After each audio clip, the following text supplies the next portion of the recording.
جب غلطی ہو جائے، غلطیاں کس سے نہیں ہوتی؟ گناہ سب سے ہوتے ہیں.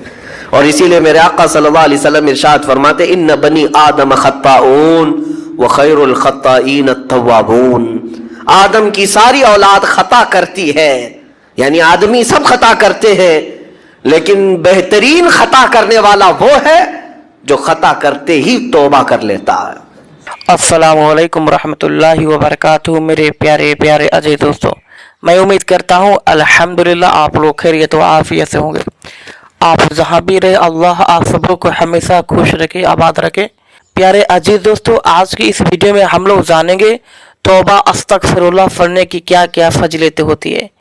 اگر کوئی بندہ کتنا بھی گناہ کر لے، دن بھر گناہ کرے اور رات کو توبہ استغفار پڑھ کے سو جائے، تو انشاءاللہ اللہ تعالیٰ اس کے سارے گناہوں کو معاف کر دیتا ہے. تو اس بارے میں مفتی سلمان اظہری صاحب پورے تفسیر کے ساتھ بتا رہے ہیں. جب غلطی ہو جائے، غلطیاں کس سے نہیں ہوتی؟ گناہ سب سے ہوتے ہیں. اور اسی لیے میرے آقا صلی اللہ علیہ وسلم ارشاد فرماتے ان بنی آدم خطاؤون وخیر الخطائین التوابون.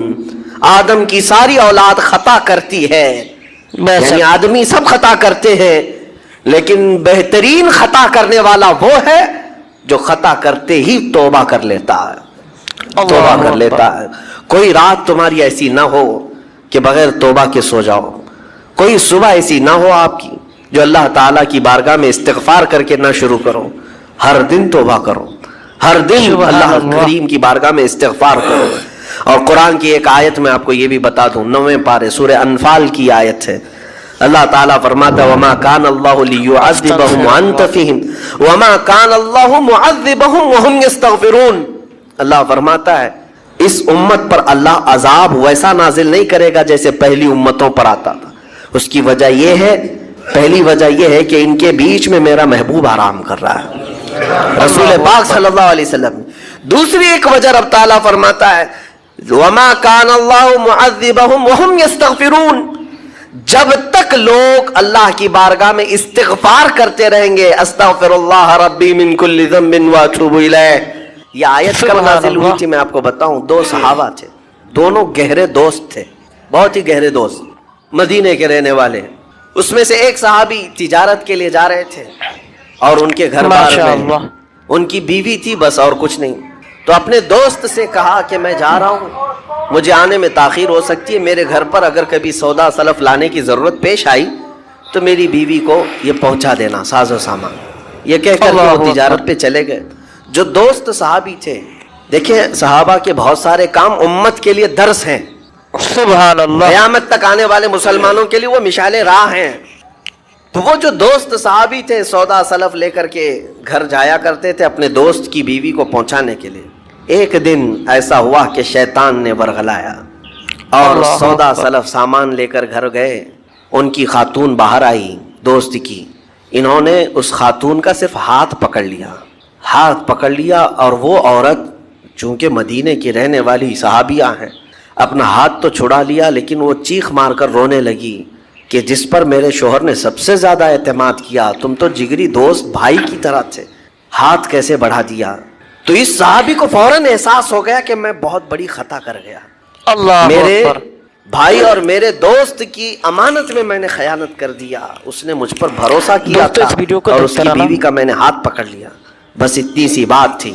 وہ خاتون بھی رونے لگ گئی کہ میرے ساتھ کیا ہوا، یہ صحابی بھی رونے لگ گئے. احساس فوراً ہو گیا کہ میں نے غلط کیا ہے. سودا سلف لانے کے وقت مجھ سے غلطی ہو گئی، خطا ہو گئی. اب اس خطا کی وجہ سے وہ کرتے کیا، ان کو تو ڈر یہ تھا کہ میں اپنے دوست کو منہ دکھانے کے بھی قابل نہیں، اور نہ ہی میں یہ چیز کسی کے سامنے ذکر کر سکتا ہوں، کیا کروں. تو مدینہ چھوڑ کر کے چلے گئے پہاڑیوں میں. اللہ اور بغیر کھانا پانی سب کچھ بھی نہیں تھا، پہاڑیوں کے بیچوں بیچ رہنے لگے اور صرف روتے تھے اور گر جاتے تھے اور کمزوری آ گئی جسم میں، اٹھنے پھرنے کی طاقت نہیں تھی. اب وہ دوست ان کے صحابی تجارت سے واپس آئے، گھر میں آتے ہی ان کی خاتون نے بتا دیا کیا معاملہ پیش آیا. وہ بہت جلال میں آئے اور کہا کہ میرا دل ٹوٹ گیا، آج میری کمر ٹوٹ گئی، جس کے ساتھ ہم نے پوری زندگی بتائی آج اس نے میری عورت کے ساتھ ایسا کیسے کیا. بہرحال انسان ہے، خطا ہوتی ہے، انسان ہے. بھولنا اور خطا کرنا اس کی عادت ہے. دوستو اس بیان کو دھیان سے سننا. اب ان کو دل میں تو بہت تکلیف ہوئی, کروں کیا, لیکن وہ صحابی تھے, انہوں نے کہا یہ معاملہ سیدھے حضور پاک کی بارگاہ میں رکھتا ہوں. اللہ اکبر. کہا کہ میں سزا دوں گا یا پھر جو ہے ان کے لیے جو قرار واقعی چیز ہوگی وہ دلا کر رہوں گا. بارگاہ مصطفیٰ صلی اللہ تعالیٰ علیہ وسلم میں تشریف لائے, عرض کیا کہ آقا ایسا ایسا ہو گیا, میرے معتمد ساتھی نے میرے گھر میں ایسا معاملہ کر دیا. نبی پاک صلی اللہ تعالیٰ علیہ وسلم غمگین ہو گئے کہ ان دونوں کے درمیان ایسا کیسے ہو گیا. پھر تھوڑی دیر کے بعد رحمت عالم صلی اللہ علیہ وسلم جو غیب دان نبی ہیں, ہر چیز کو جانتے, بلکہ اپنے امتیوں کے احوال سے باخبر رسول ہیں, نبی پاک صلی اللہ تعالیٰ علیہ وسلم اپنے اس غریب صحابی کے حالات معلوم کیے. پتہ چلا کہ وہ تو گھر بھی چھوڑ دیا, مدینے بھی چھوڑ دیا, پہاڑیوں میں جا کر کے پناہ لے کر کے اکیلا تنہا رہ رہا ہے.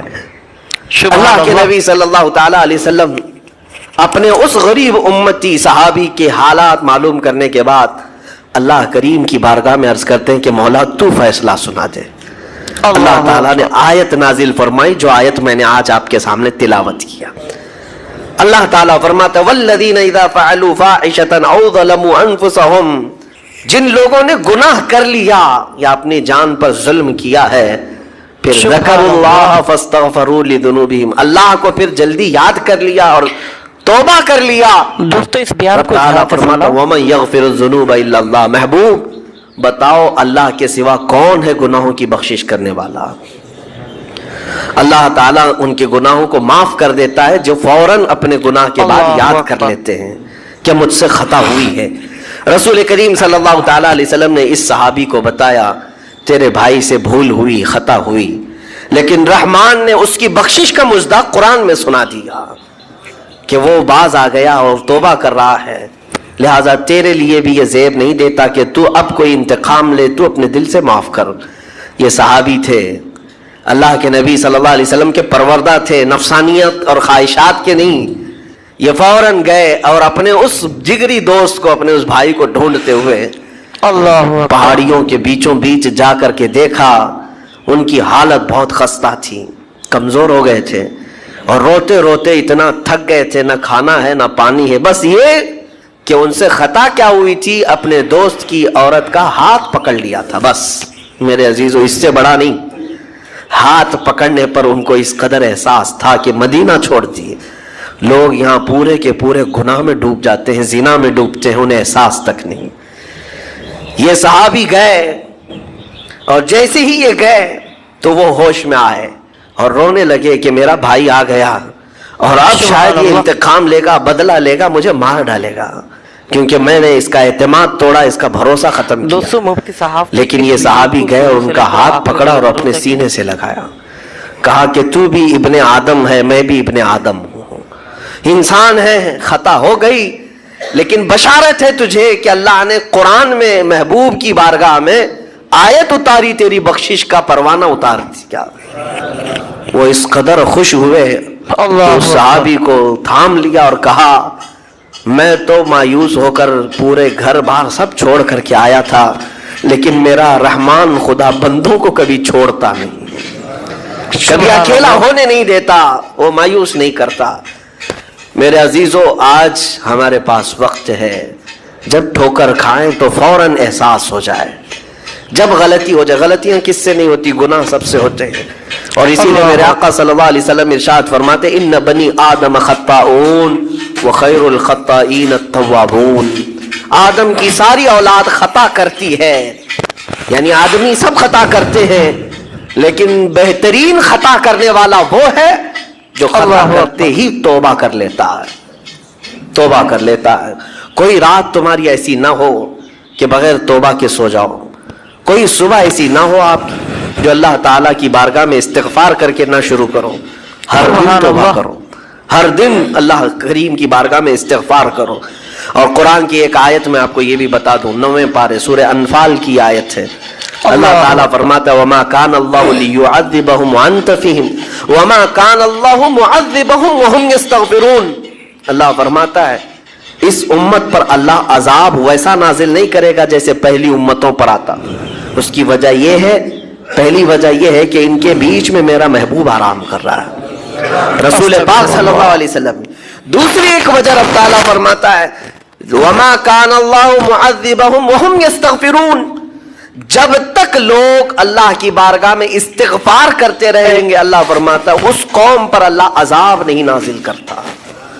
جب بندے چھوڑ دیتے ہیں ارے جو کیا سب صحیح کر رہا ہوں میرا کیا ہے, توبہ کرنا بھول گیا, استغفار کرنا بھول گیا, ان بندوں پر اللہ کا عذاب آتا ہے, اس قوم پر عذاب آتا ہے. اسی لیے میں کہتا ہوں میرے عزیزو خطائیں سب سے ہیں, ہمارے دامن کے اندر کیا کیا ہے وہ ہمیں معلوم ہے, ہمارے پروردگار کو. بہت سارے راز ایسے ہیں جو اس نے چھپا رکھا ہے, بندوں کے اوپر پردہ ڈال رکھا ہے, اتنی باتیں کہ اگر وہ پردہ اٹھا دے تو لوگ رشتہ داروں کے سامنے بیٹھنے کے بھی قابل نہیں رہیں, ماں باپ دیکھ کر گھبرا جائیں گے اور اپنے گھر سے دور کر دیں. یا اگر باپ کی غلطیاں بیٹے کو پتہ چل جائے تو زندگی بھر اس کو باپ نہیں تسلیم کرے گا, وہ باپ نہیں مانے گا کہ اس کی اتنی بڑی بڑی خطائیں. لیکن وہ رحمان ہے, باپ کی عیب بیٹے سے چھپا رکھا ہے, بیٹے کے عیب ماں سے چھپا کر رکھا ہے.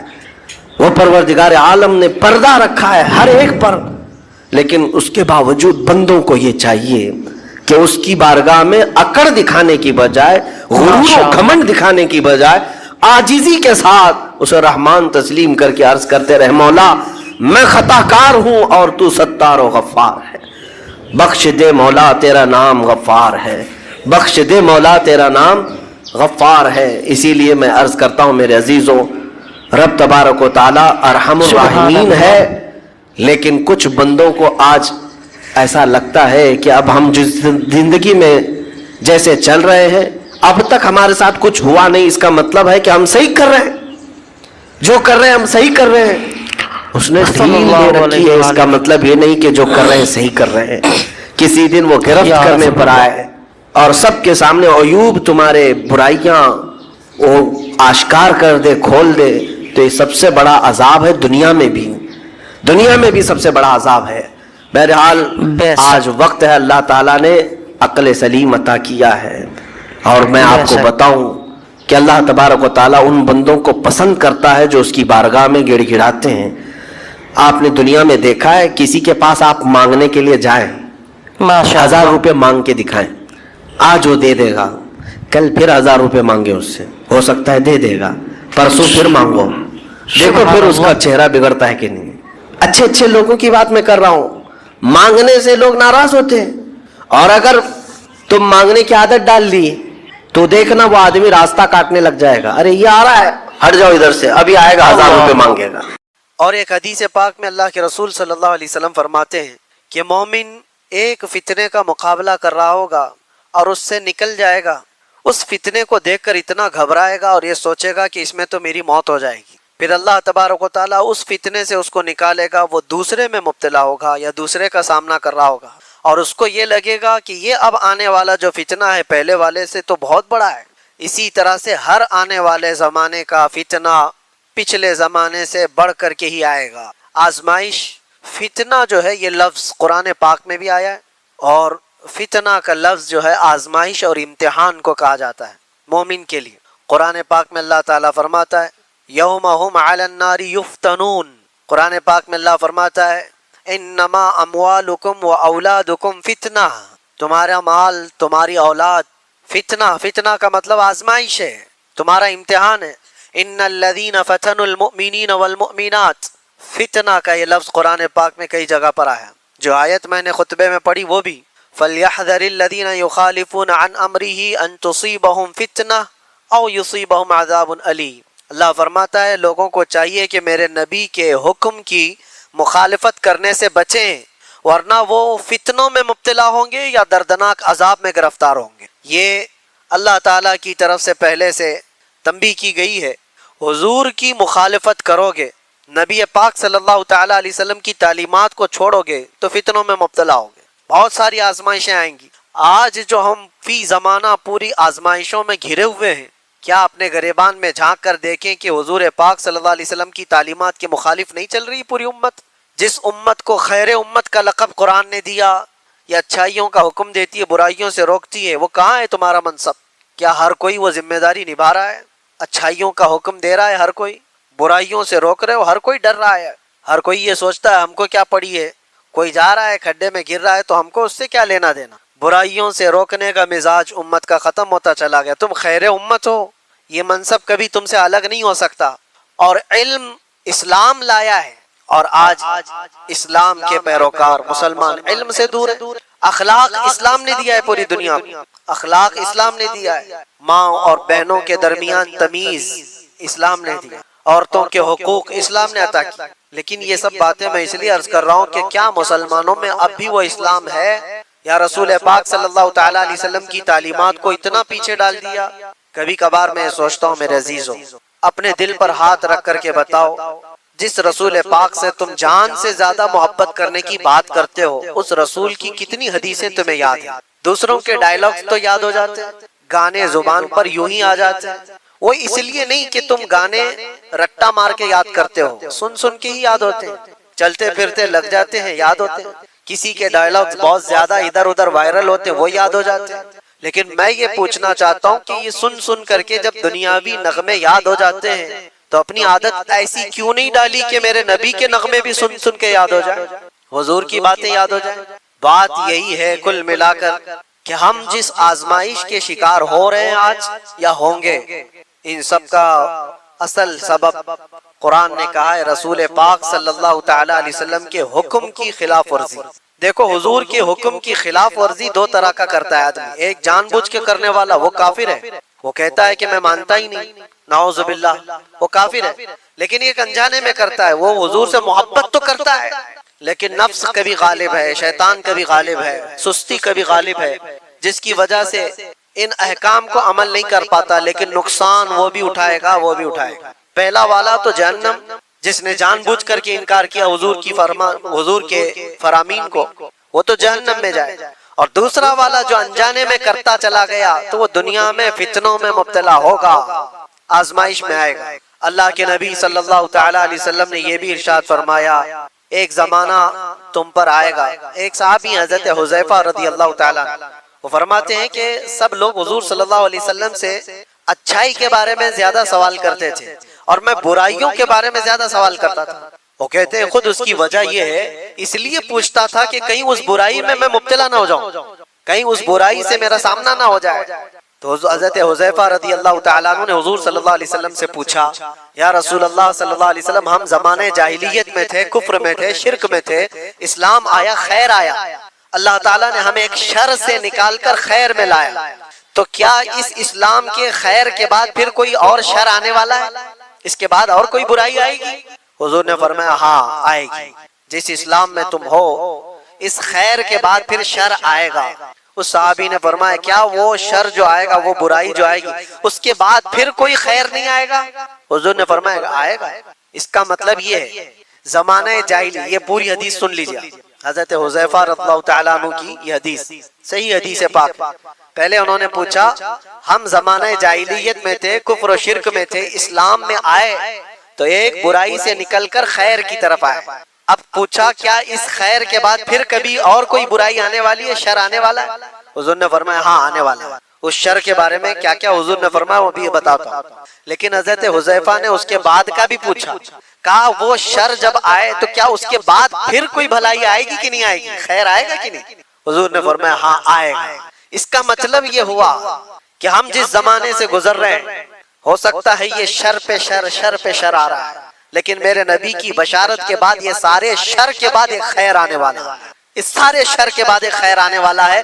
یہاں تک کہ حضور صلی اللہ علیہ وسلم سے جب حضرت حذیفہ نے پوچھا تھا نا کہ کیسا شر آئے گا، ہم تو جہالت سے نکل کر کے اسلام میں آئے، یہ خیر ہے، اس کے بعد جو شر آئے گا وہ کیسا ہوگا؟ حضور نے فرمایا گا وہ ایسا ہوگا کہ لوگ مسلمان کہلانے کو بھی جھجکتے ہوں گے، اور کچھ لوگ اس کو مسلمان کو ایسا دیکھیں گے جیسے کسی چور کو یا زانی کو دیکھا جاتا ہے۔ وہ زمانہ آئے گا، وہ شر کا زمانہ، یعنی لوگ اس کو دکھا دکھا کر کے بولیں گے یہ دیکھو مسلمان جا رہا ہے، یہ دیکھو مسلمان جا رہا ہے، مسلمان ہونا تعجب کی بات ہو جائے گی، ایسا شر آئے گا۔ اور یہاں تک کہ حضور صلی اللہ علیہ وسلم فرماتے ہیں جیسے زانی کو لوگ حقارت سے دیکھتے ہیں، ایک سچے مومن کو ایسا دیکھا کریں گے۔ یہ زمانہ آئے گا، تم شرمانا مت کہ لوگ مجھے اوپر سے نیچے ایسے تاڑتے ہیں، اتنا گھورتے ہیں، اتنا دیکھتے ہیں۔ تم مومن ہوگے تو دیکھیں گے ضرور، اور دیکھے جاؤ گے تم، ان کے دیکھنے پر میں اپنا امامہ کیوں اتاروں، ان کے دیکھنے پر میں اپنی داڑھی کیوں نکالوں، بلکہ وہ گھور گھور کے ہمیں بتا رہے ہیں کہ ہم مومن ہیں۔ وہ شر کا زمانہ آئے گا کہ لوگ تعجب سے دیکھا کریں گے مومن کو، تعجب سے دیکھیں گے۔